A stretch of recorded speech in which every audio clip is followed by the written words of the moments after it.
Chapter 3: The Void.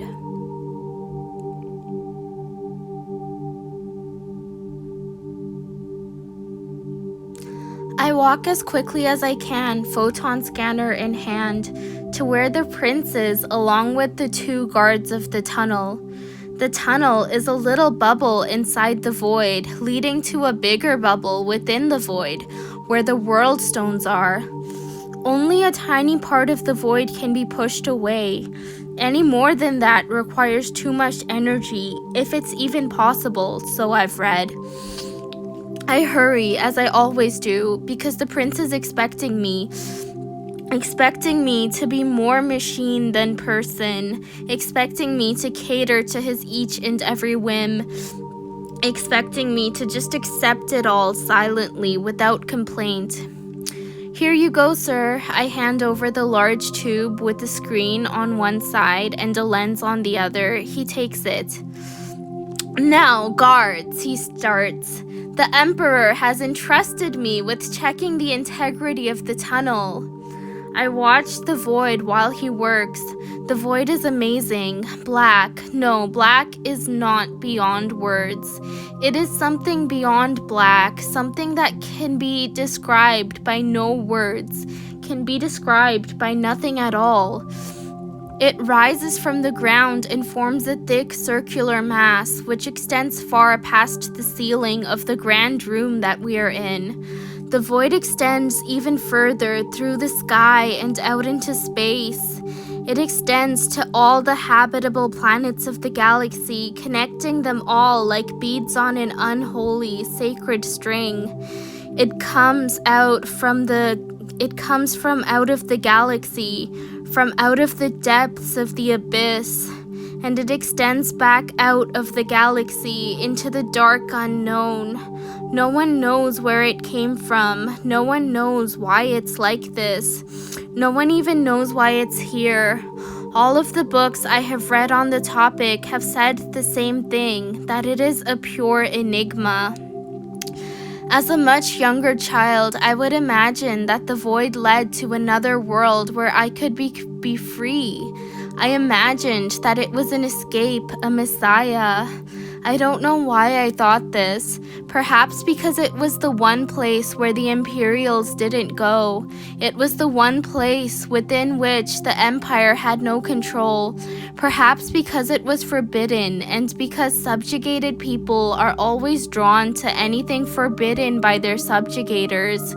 Perhaps because I was drawn to the darkness which is not darkness, which is absolute everything and nothing given form. I am still drawn to the void, even after I have researched it, even after years of torment and isolation and experience have made me much more hopeless, and after years of being in the resistance have made my hope much more mature, much more substantial. I now put my hope on things that make sense, on things that can actually help us, on things that have weight and substance and reason to them. But still, the void represents so much of what it represented to me so long ago. The void still draws me close and pulls me in, wanting to turn me into the nothing that it is. I know that entering the void means death. In the early days of the Empire, the Imperials thought that the void would be a good way to travel between planets, that it would be a good way to keep all the planets in line. Yet they feared the void. They feared it too much to send their own people into it, and so therefore they sent slaves into the void, equipped with armor and protection pods and anything else that could stave off the thick nothingness. None of those slaves came back. The Empire was, however, able to use the void in a way to uphold their power. They knew that the void was impassable, but they used powerful energies to create a little bubble within the void, which was made reachable through a tunnel. The tunnel was closely guarded, and only people from the Empire were given entry into the bubble. Creating this little space of something within the nothingness cost an incredible amount of energy, an incredible amount of money, But all the magic harvested from the slaves made the undertaking worth it to their greedy, egotistic selves.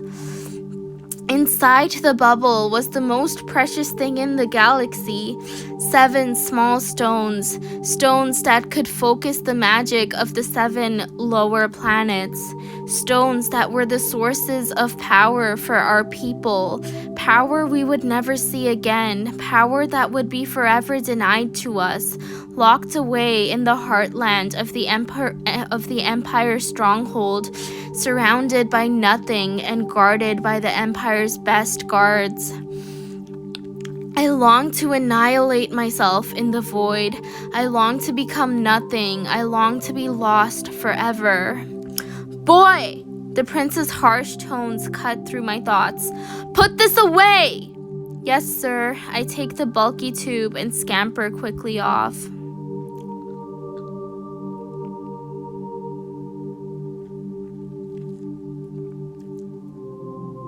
Hi, Archie. My voice is as quiet as it can be, and the volume of the communications disc is turned down way low.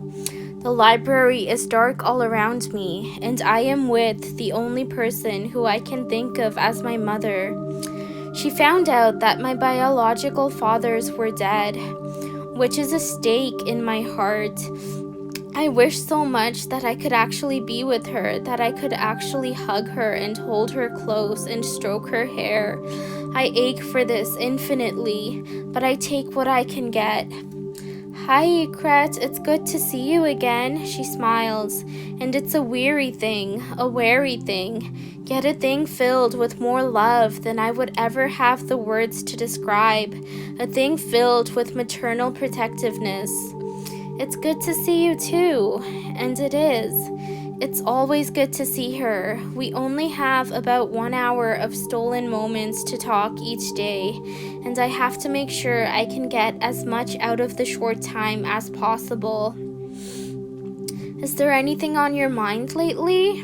Her voice is soft and sweet and gently inquisitive, speaking to me in a way which only she speaks to me.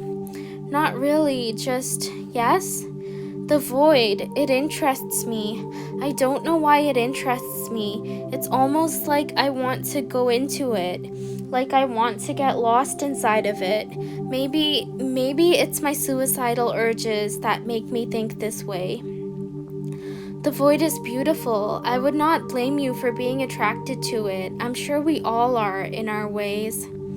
I know I'll die if I go in there, but I want it. I don't know why I want it.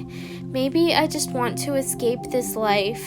The universe knows that this life is not actually a life worth living. You won't die if you go into the void. I do a double take.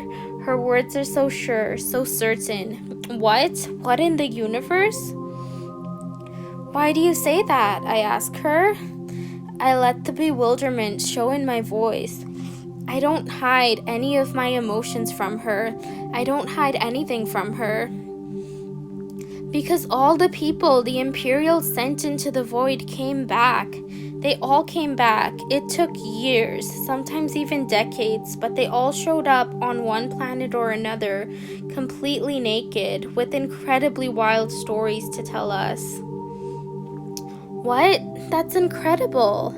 How come the Empire never found out about this? I almost can't believe her, but I do believe her anyways. I know that she would never lie to me. I know that she would never break even a fraction of the immense trust that I place upon her.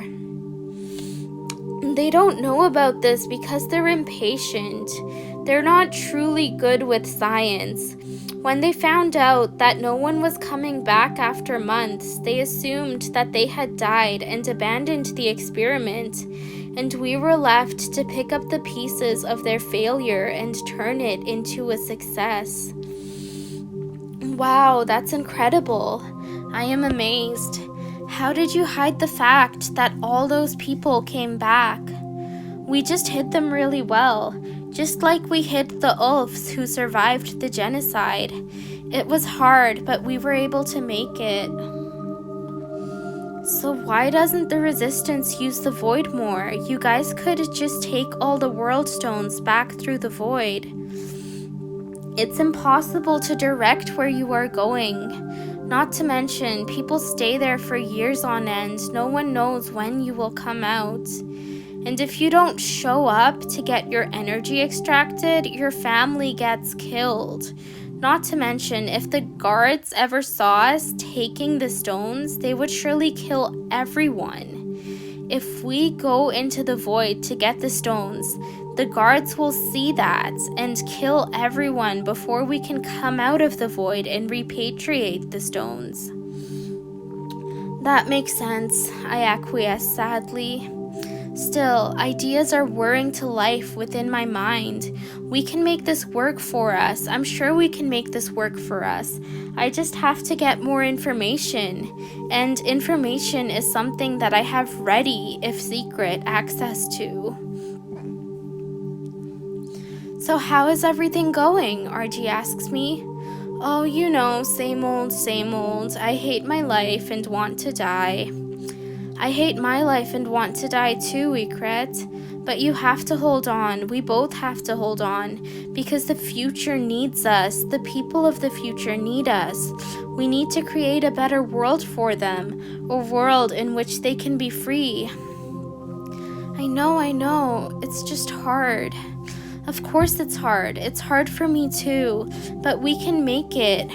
We're here for each other, and we are going to continue to be here for each other, and we will make it together. I'm glad I have you. I probably would have killed myself by now if I didn't have you. And I'm glad I have you too, my child. You're sweet, so very sweet. You make my life infinitely better. So why was everyone naked when they came out of the void? I'm not quite sure, Ikkret. They talked about how their clothes disappeared the second they were sent into the void, though, along with everything else they had with them. That's very strange. I should do further research. You should. You're a good researcher. You think so? My voice rises with bright excitement. I do think so. You're very intelligent. The Emperor's family doesn't seem to think that. You know they're wrong about everything, but still, guard your intelligence.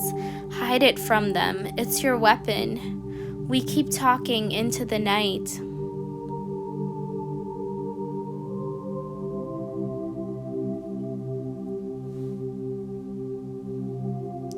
I have to find out for myself. I have to find out for myself what the void is capable of, what the void is, what the void means for us. Because this is a possibility. I know that this is a possibility in the same way that I know that RG loves me, and in the same way that I know the resistance will win, in the same way that I know that the Empire will fall, in the same way that I know that my people will rise up and break their chains. I know that this could be a treasure of possibility only if I look into it, only if I understand it.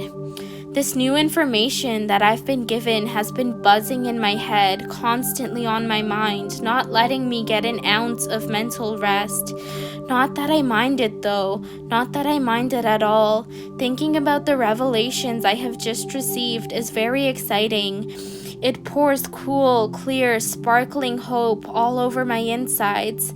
I don't think I have ever felt hope like this before.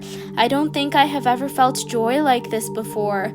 Not that it's really joy. All things considered, it's definitely not joy. But it's as close to joy as anything I have ever been given. Even during my magic extraction, which hurt to the moon and back like it always does, I was able to hold on to the hope of my new knowledge. I was able to hold on to it and cling to it like a drowning person clings to a life preserver, and I was able to let it give me strength to get through this horrible ritual, strength to keep a piece of flickering happiness alive through the pain. Strength to stay rebellious, stay true to who I am. And once I was lying on the ground outside the machine, I smiled. And now I am in the library in the dead of night. I am in my happy place. I am in the one place where I can be myself, the one place where I have been being myself for most of my life. And I have a directive, an operative set up in my mind. I have something very specific to research, that I want to research, that I have to research, that will change the whole direction of the world if I allow it. I pore over every book I can find that talks about the void. Of course, I take everything that I hear with a grain of salt. I know that the Empire is wrong about a lot of things that they think about the void. I know that the Empire is wrong about a lot of the things that they think. But still, I have to find out what exact experiments the Empire did surrounding the void and how exactly they did them so that I can have a base for doing my own experiments. There are many books about the void and all its supposed properties, more books than I can watch in one night, not without alerting suspicion, not without getting myself killed, and so I dive deep into the books that I can finish for tonight, and I take careful notes which I hide away under the shelves, and I go to sleep. The next night I come back and I do research. And the next night, and the next night, until finally I am ready to get started with my work. The Empire apparently looked into the void quite a bit. They didn't just send people into it, they sent items of all sorts into it as well. Stone and metal and all sorts of the hardest, most reinforced objects that could never break no matter what you did to them. Sealed vaults and vacuum-proof cases and so many more top-notch objects. And none of those items ever came back. They never came back, just as the people never came back. Or if they did come back, they took their sweet, long time doing it, and the Emperor did not know of their return. Now, this does not tell me anything, not really, because as we already know, the Empire is impatient and all of their results could be false, especially if everything they sent into the void got picked up by slaves on other planets. I'm sure that the people who the Empire enslaved and used for energy would have loved to steal from them, out of petty revenge if nothing else. And the people would also love expensive stuff that they could sell for a price and use to feed their loved ones. Still, all the experiments do mean something to me. They give me ideas for what I could do in my own experiments. Ideas of where to start, what to change, what to do differently from what the Empire did, so that I could get better, clearer results. Ideas swirl around my head, and I cannot wait to try them all out. I'm sure that they will mean something, that they will get me somewhere, that they will teach me something about the mystery that has been pulling at me for as long as I can possibly remember. If the resistance has the void, maybe victory is much closer than I thought it was.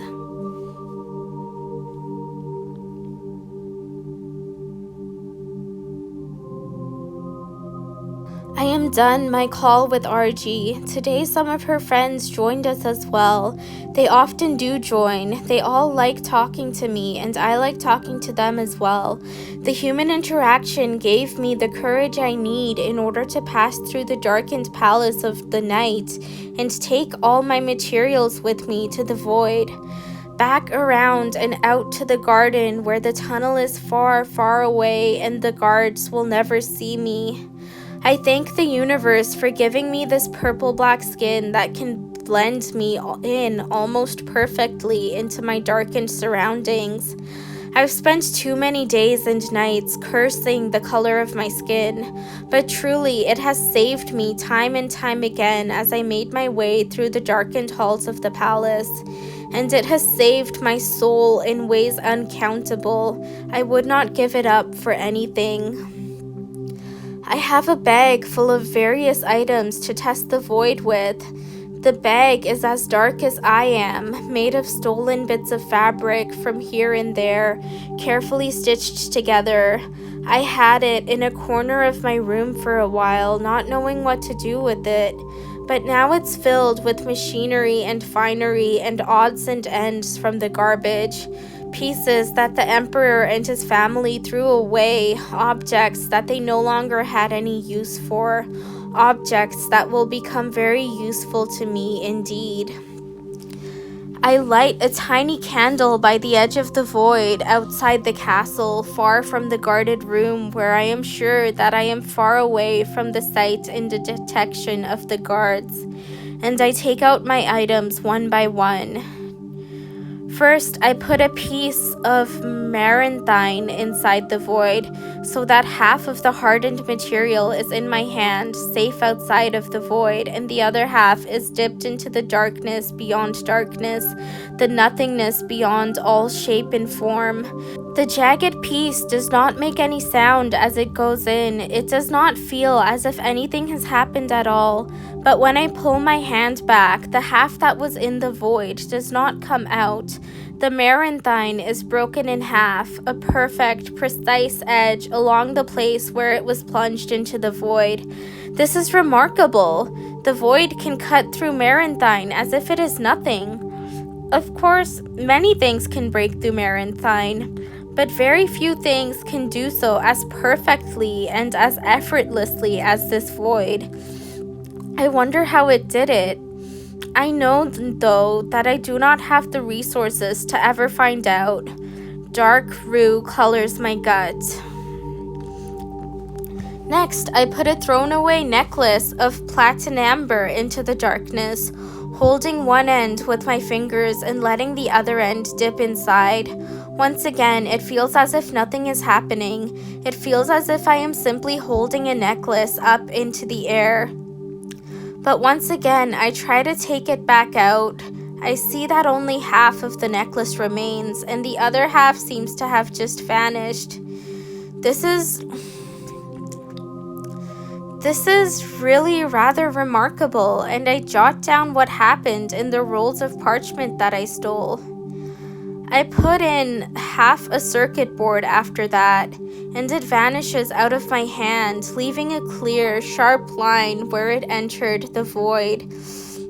I put in the top of a helmet designed to resist the heat of stars, and the helmet becomes topless with a large, sharp hole on it. I put in a piece of sheet fabric, and it also disappears from where it entered the void. I swing in a golden yo-yo on a string, and surprise, surprise, it's gone. And I keep on testing various things until it's time to go to sleep. I hide all my notes under the shelves of the library, and I make my way to my room, which is barely an excuse of a room.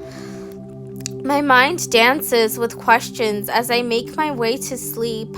What happened to all the disappeared stuff? Where did they go? Did they disintegrate or simply fly off somewhere? Did they teleport? Did they change into something else? Why has this happened? Why did the void affect them in the way that it did? I recognize that maybe I will never have the answers and placate myself with thoughts of new experiments for the new nights.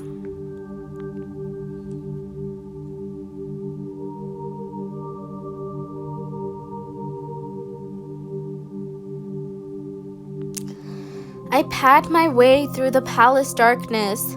Thankfully, there are no souls here but my own. I climb out a window, bag by my side, and land with a thud on the other side. The moon hangs brightly in the sky, too brightly. I should have picked a better night to do this, but still I don't see anyone around me for miles. I suppose I am safe. And if I'm not, I could simply say I am out for a midnight walk. It will get me in trouble, but not enough trouble to kill me. Tonight, I am testing what happens to organic materials once they enter the void, and for that, I will need some organic materials. And so I walk through the palace gardens, and I pick up grasses and leaves and twigs and flower petals that have landed on the ground. They will all have been cleaned up by the time the morning comes around, so it's good that I'm doing this in the dead of night. I gather bits of leaves and twigs and grass up into smaller bags I made with strips of rags. I tie them up securely, and I keep foraging on through the garden. The garden grows pale silver in the moonlight, and my own feet pad wolf silent through it. I am tense with anxiety, yet I am also fluttering with hope. I feel like throwing up, I feel like collapsing, I feel like breaking out into a run. I feel like breaking out into song and dance. I don't know what I feel like. All I know is that I feel the moon flowing through me, this moon, which is not my moon, not my home planet's moon, but is my moon all the same. This is the moon that has raised me when the Emperor's family would not, or at least would not do it right. This is the moon that has given me all the love that it could, and this is the moon that I love back. And I love my home planet's moon as well. I love it like I love RG, like I love RG's friends, like I love my own parents who were ripped away from me far too young and whom I have no memories of. I love my home planet's moon, and I love my home planet's people. We are not monsters. RG has taught me that we are not monsters. If anyone is a monster, then it is definitely the infinitely cruel empire that keeps all the lower planets as their slaves. The empire that feeds off of our misery. I take my plants and leaves and stuff, and I pad my way through the garden to the almost secret, unused part of the garden that surrounds the void. I recognize that I might leave a trail of footprints in the wet dew, but I am fairly certain that the planet's hot sun will take care of it as soon as it rises. I make my way through the darkness like a blanket cloaking me, and I make my way to the darkness that will cloak us all. First, I put in a sachet full of grass, dipping half into the void and holding the other half in my hands. I leave it in for a second, and I pull it back out. The sachet breaks in my hands, and out tumbles a clump of grass, which I immediately clean up by pushing it into the void. I smile a bit at my unorthodox cleaning methods.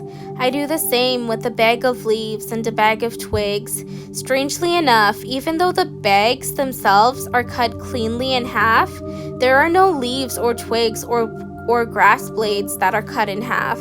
I make sure to note that down. It's now time to try a whole leaf. I hold my breath as I bring the edges of the leaf into the void. I push half the leaf in, as I have been doing for all of the past experiments. I leave it there for a few seconds, and oh so tentatively I bring my hand back to see if anything came out. And the leaf is whole, the entire leaf has come out whole. My heart almost stops beating with pure joy. I can't breathe. There are so many emotions going on inside me at once, and I simply cannot breathe. Exuberance, all-consuming exuberance. Hope, cool and sweet and honey golden, trickling down through my heart like water in a stream. Amazement, excitement, overwhelming joy. I cannot hold it all in. I cannot even comprehend it all. We did it. We found a way out. Still, my experiments aren't finished yet. I raise my trembling hand, holding a twig to the dark blackness. I leave it in for a few seconds, for a few moments, or a few hours. I'm not quite sure. I pull it back out. And there it is, all of it, whole and unperturbed. I feel as if I am exploding into a million stars. I feel as if I am spontaneously combusting. I try a blade of grass and a leaf and a twig, and I notice the sky lighting up just a tiny bit. The morning is coming. I pack everything up and I leave.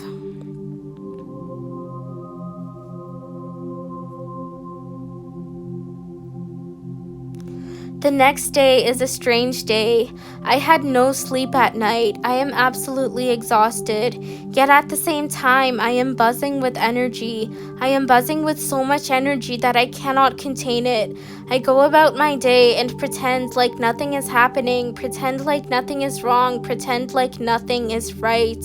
But I know in my heart what's going on. But still, I have always been a good liar, and I have always had to lie in order to survive. Those talents are really coming in handy now.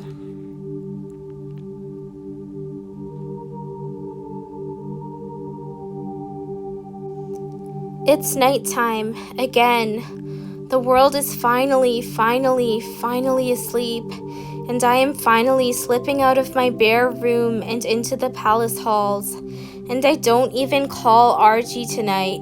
I know she's going to be expecting a call, and I want to call her. I do. I want to call her from the aching, arching, infinitely dark and bright depths of my soul. A want that is infinitely dark and bright. But I can't tonight, not right now. She'll understand. I'm sure she will understand. I have to finish my experiments. And I'm almost ready to finish them too. I know what I want to do, the last thing that I want to do. The last thing that will tell me once and for all if my plans will succeed or if they will fail. Everything right now hinges on this, hinges on me, hinges on the work that I am about to undertake. The freedom of my people, the freedom of all the planets in the galaxy, the freedom of all the new generations for years and years to come. All of my people rely on me right now, my people of blood, my people of bond, my people of shared misery and suffering, my people of shared joy and dreaming, my people of shared hope and love. They are all relying on me to be sneaky, to be smart, and most of all, to be victorious. They are relying on me to use everything I have and use everything I am in order to create something that will bring lasting change, bring lasting revolution, bring lasting peace. All I have with me is a small rock, a small stone I got from the garden about the size of the world stones. Yes, I know it's not organic matter, but I think I've got the pattern of the void figured out. I think simple organic matter is too straightforward. I know the void. It's been calling me since I was a child. It does not allow organic matter to flow within it. It allows life. And stones have life. Everything from nature has life. And the world stones too have life. I hold my breath as I push half of the small rock into the space of the void. I hold my breath as I hold it there, counting slowly to 10. And I hold my breath as I take it out, as I look for its dark shape, as I see it whole. It's whole, it's whole, it's whole, it's whole, it's whole. The stone went into the void and it came back out undestroyed. I can feel the weight of millennia on my shoulders, millennia in front of me, millennia behind me. The galaxy lets go of its breath with me. The galaxy sighs with me, and it silently cheers in victory at the grand spectacle that we have beheld in the simplicity of a simple stone, unbroken and untethered. And now I have to do the next part of the project. I bring my fingers to my mouth and bite off a small sliver of a fingernail. It is a sharp thing, a pointed thing, and most importantly, it is a tiny thing that will not be noticed, a tiny thing that will not be missed. In its smallness, in its innocuousness, that is where its power lies. That is the power that it will use to hopefully topple the order of the whole galaxy.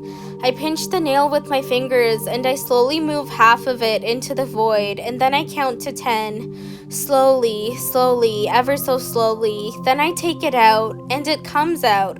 The whole sliver of nail comes out, whole, unbothered, undisturbed. Whatever forces guide and guard the universe, they are on my side. Whatever forces control the flow of time, they are on all of our sides. Actually, no, that's not true. If that were true, we would not be enslaved right now. But the void is deeper, darker, more far-reaching, and more mysterious than time. And the void is on our side. The void has always been on our side. the void will always be on our side, and the void can save us. The void has to save us, and we will all save each other.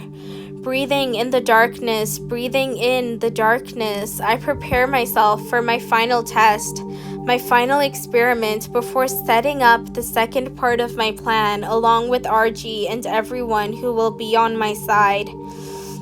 If all goes well, we can all plan together. We can set up a plan that's fail-proof, that will catch the Imperials completely off guard. And we can create a plan that sets us all free somehow or another. I count down from 3, and I plunge my arm into the void. It is glorious, glorious, ever so glorious. I do not think I will ever find the words to describe how it feels. But I promise the void that I will be back. I take my arm out, and I go to my room for the night.